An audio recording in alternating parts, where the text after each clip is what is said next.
فلسطینی باشندوں نے پیر کے روز دارالحکومت سنا میں حوثیوں کے زیر اہتمام ایک بہت بڑی تقریب میں اسلام کے پیغمبر محمد صلی اللہ علیہ وسلم کا یوم ولادت منایا۔ ہزاروں کے مجمع نے میلاد النبی کے موقع پر سبز اور سفید جھنڈے لہرائے اور بھیڑ کو دیکھتے ہوئے فوج کے جوان تعینات کیے گئے۔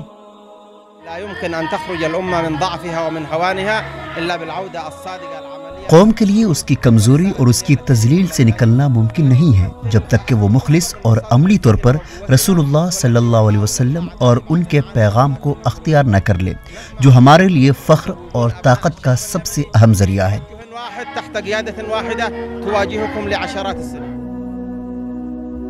یہ جشن ملک کی خانہ جنگی کے درمیان منعقد کیا گیا جو 2014 میں شروع ہوئی، جب حوثیوں نے دارالحکومت سنا اور ملک کے شمال کے بیشتر حصے پر قبضہ کر لیا، جس سے بین الاقوامی سطح پر تسلیم شدہ حکومت کو پہلے جنوب کی طرف پھر سعودی عرب بھاگنے پر مجبور ہونا پڑا۔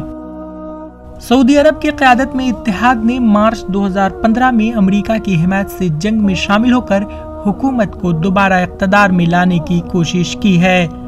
مسلسل فضائی مہم اور زمینی لڑائی نے یہاں دنیا کے بدترین انسانی بحران کو جنم دیا ہے۔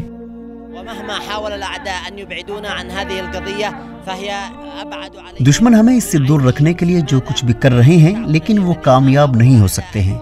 ہمارے یمنی لوگ نبی صلی اللہ علیہ وسلم سے متاثر ہو کر فخر اور وقار محسوس کرتے ہیں۔ حوثیوں کے سیاسی دفتر کے ڈائریکٹر احمد حامد نے کہا کہ نبی کریم صلی اللہ علیہ وسلم اور ان کا پیغام ملک کے فخر اور طاقت کی سب سے اہم وجہ ہے۔